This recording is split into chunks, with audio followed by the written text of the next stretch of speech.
There we go. It's all Hello, working. welcome to the Feldenkrais Girls newsletter. And I've got with me Maggy Burrowes, who is I'm going to interview, and then she's going to give a 5-minute Feldenkrais lesson. Welcome, Maggy. Hello and welcome. What got you interested in the Feldenkrais method? Well, I was very lucky. I regularly attended classes at a local natural health centre. I grew up in Brighton. There was a lovely natural health centre there. And I'd done some dance classes. And then I'd had to stop because I became more and more injured. And then I started doing Tai Chi classes, which I really loved. But the teacher moved away. And then I saw that Garrett Newell was teaching a workshop there. I hadn't come across her before. I hadn't come across Feldenkrais before. But she liked Tai Chi and dance and the Alexander technique, which was very well established in Brighton. So I knew about all these things and I was very interested in those things. So it just drew me. I thought, I'll try this workshop. If she likes dance and Tai Chi and she likes this thing I've never heard of called Feldenkrais, then maybe I will too. And then, as luck would have it, I had a sciatic attack come on the night before that was in full flow by the morning. So I kind of limped into the room feeling very sorry for myself. It usually took about 7 days to clear up, and it had gone at the end of the workshop. At 4 o'clock, I walked out without any pain.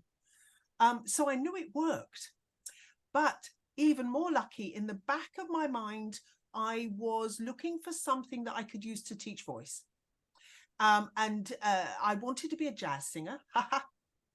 Never an easy way to make a living. Of course, I didn't know at the time that Feldenkrais was going to be a bit of an interesting way to make a living as well. And so I thought, oh, well, if Alexander teachers can use what they do to teach voice, I could learn this and I could use this to teach voice. So that's where I began.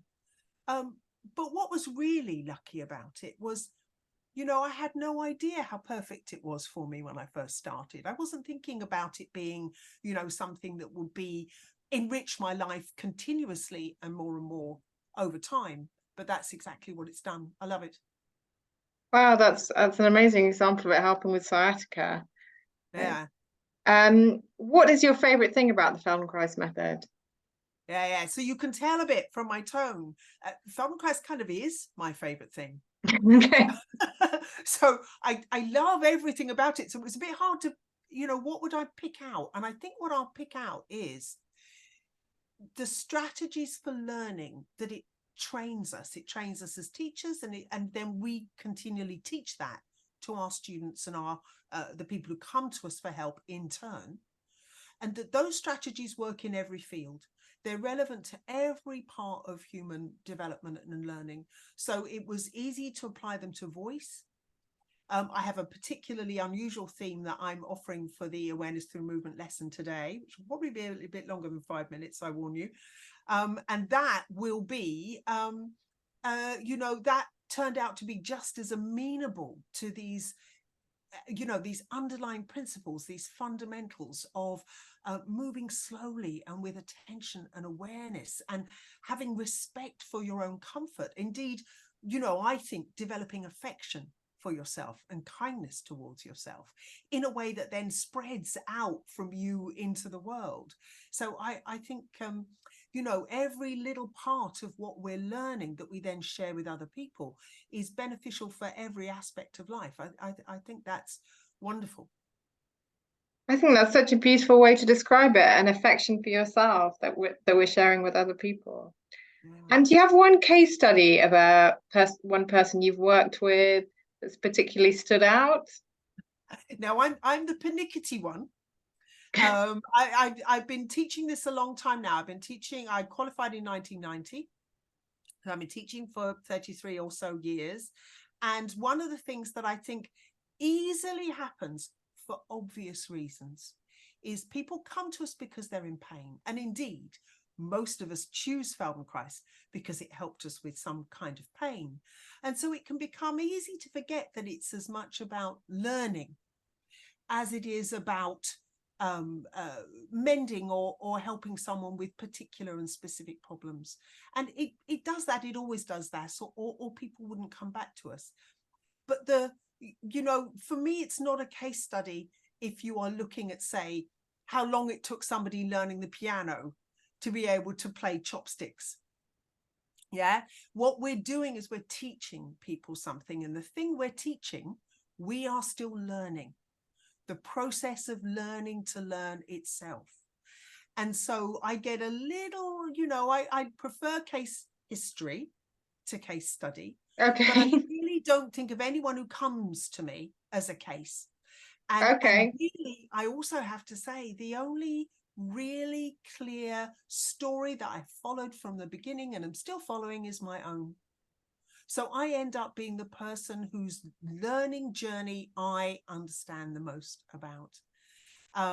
Nevertheless, I would say I have, first of all, I love the people who come regularly to classes. It is wonderful to have people who recognize the value of it for themselves. Maybe they had a pain that they wanted to work with to begin with, but once they've come for a few years, you know, that they love the process itself. They've become enamored of lying down and listening within and paying attention to their own well-being, and that I love. And then you just get little nice, what the feedback is that they keep coming.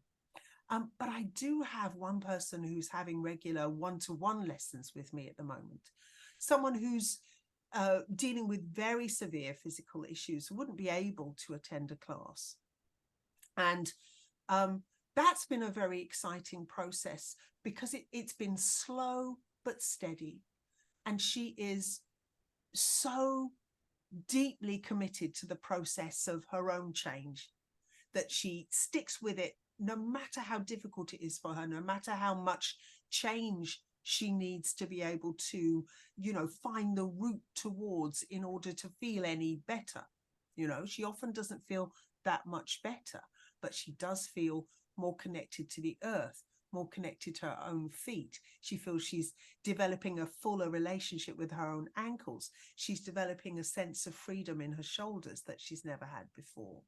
And that kind of ongoing feedback is very valuable. Very often what happens is that people come to you until they feel better, and then you don't hear from them until they feel worse again. And, you know, the other awful thing is, you know, they're going to feel worse again because they only had 3 lessons. They didn't come along to the classes. You can learn as much Feldenkrais as you can piano in 3 lessons. Yeah, Yeah, it's yeah. a it's a Limited. whole self skill. It's a deep understanding that you can then apply in all kinds of areas in your life. And you know that 3 hours is not enough. So I would say my goal as a teacher is to really help people understand that regular immersion in Feldenkrais is the most powerful version of it. And then there's, I think, the sky's the limit. You know, Feldenkrais talked about achieving your unavowed dreams. And I think sometimes you start to realize that you're getting closer to dreams you didn't even realize you had. It wasn't just that you weren't telling other people about them.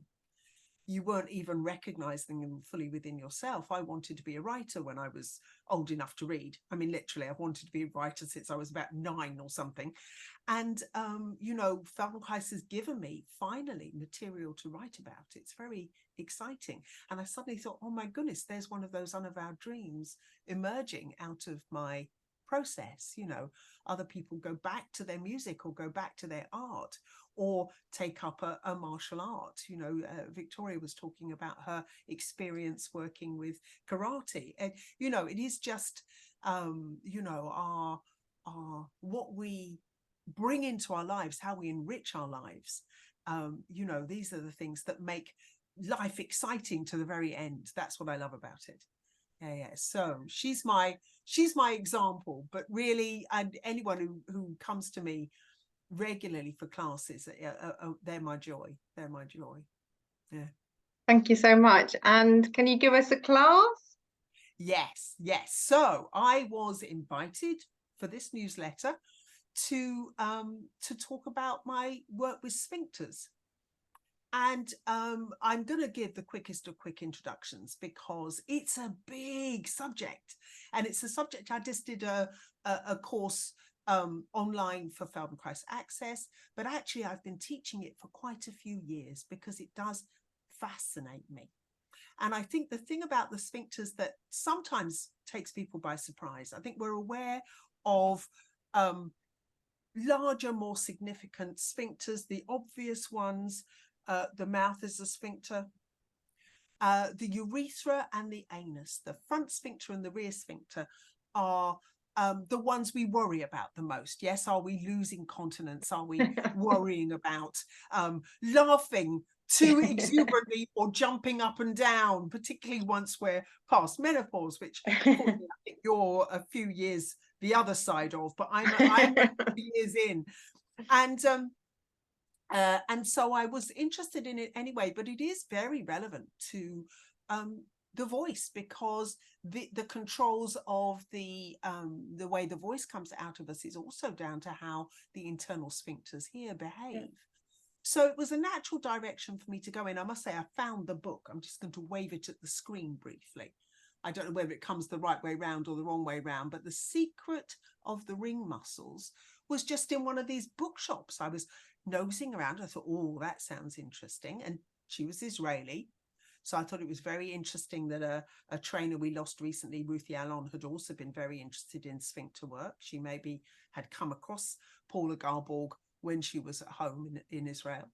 And so, yeah, I got very immersed in making sense of what was in the book and then bringing it into a Feldenkrais sensibility. So this lesson will hopefully give people a little bit of a taste of what can be done to tune in and sense our sphincters more clearly, and also a little bit their relationship with the diaphragms. Because again, we often say the diaphragm. But actually, we've got several of these sheet muscles within us that manage our internal rhythms with a kind of wave-like motion up and down.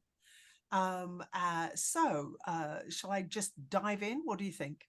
Oh, I was asked to mention benefits, and obviously being more in tune with your sphincters is very valuable from a point of view of keeping up the health and well-being of your pelvic floor.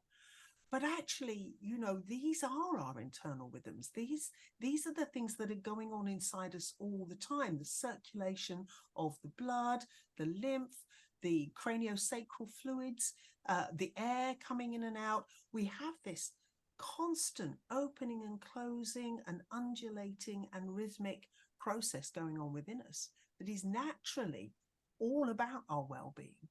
And sensing the sphincters more clearly gives us a way to work very directly with that internal process. So it's a bit unusual in Feldenkrais to be talking about muscular structures more than we talk about bones.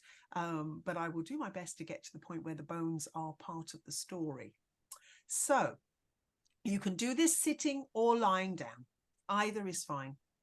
And I think particularly for this lesson, it's valuable to close your eyes, to just take away the distraction of the light. But we're also going to begin with the eyes.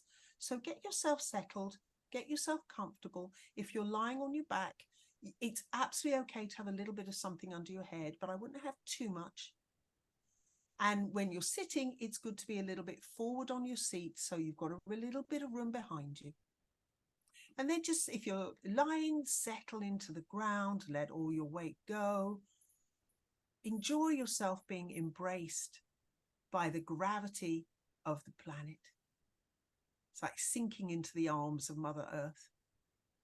And if you're sitting, you can just let yourself feel those lovely, strong sitting bones that we balance on. And then eyes softly closed, lips softly closed, so that you're sending a little signal to your nervous system that you want to be inhaling through your nose. Feel the air begin to flow in and out in a very easy, light way. And now throughout this, your eyes stay closed, but we're going to squeeze them rhythmically. So so find, if you can, a squeezing motion that's gradual. So your eyes are closed, and then it's as if you're closing them even more, but very slowly. And then as you relax them, you keep them closed. So they're relaxed, closed, and then gradually squeezing and then gradually unsqueezing again. Don't worry if it's a little bit jerky.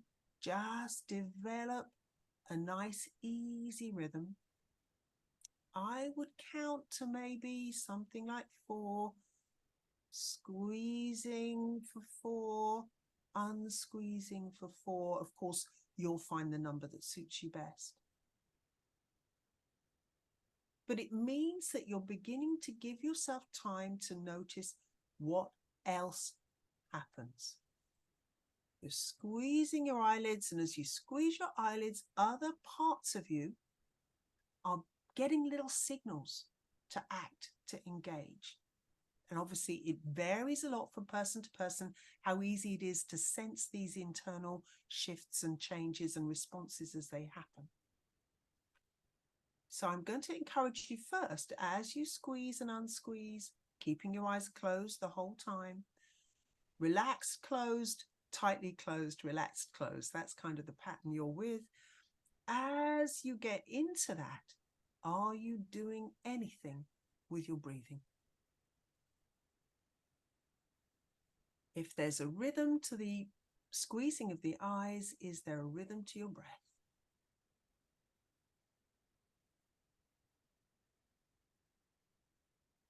Which is the clearest impulse? Is the impulse clearer to exhale as you squeeze?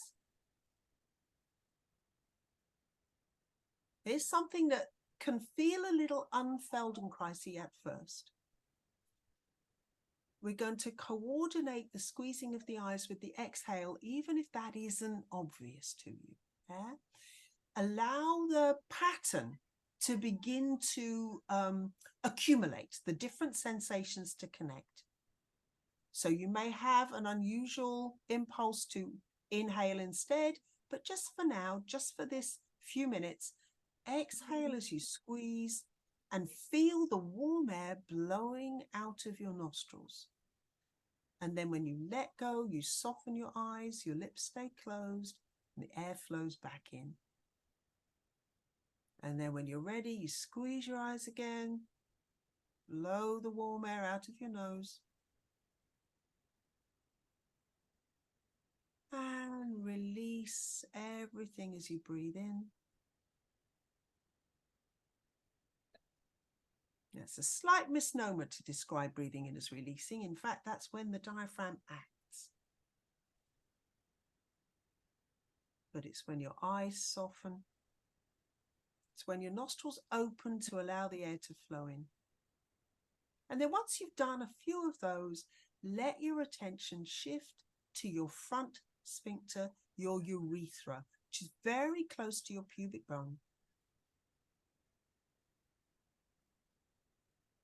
And see if you can begin to detect a connection between the squeezing of your eyes and the activation, is the word I often use, of that front sphincter.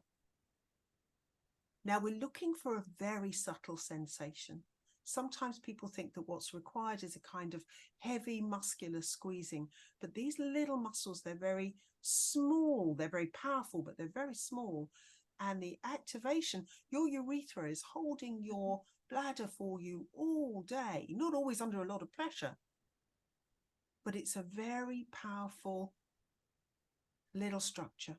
So you don't need to clench every part of yourself to activate it. And if you squeeze your eyes like this, hopefully you will begin to feel something happening in that front space that is coordinating, that is connecting, that is synchronizing is the word I like.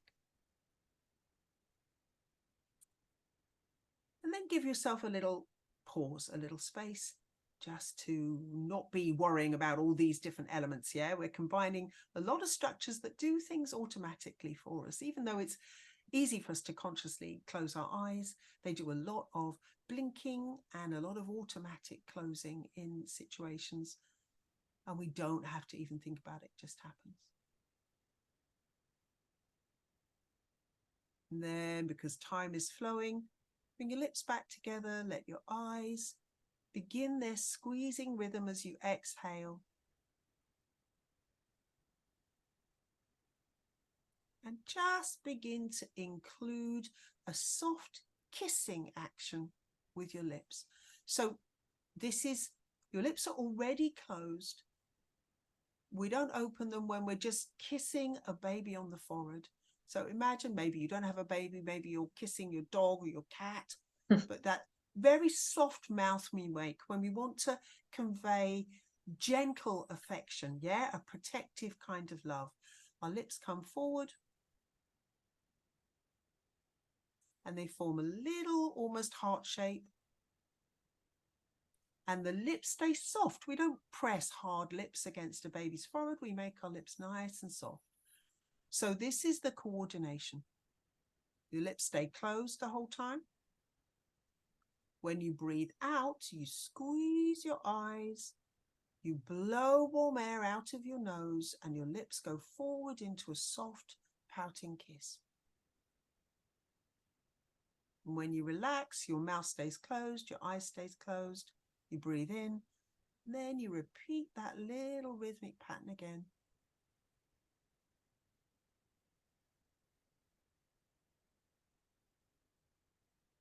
And can you begin to notice as many of these places as possible?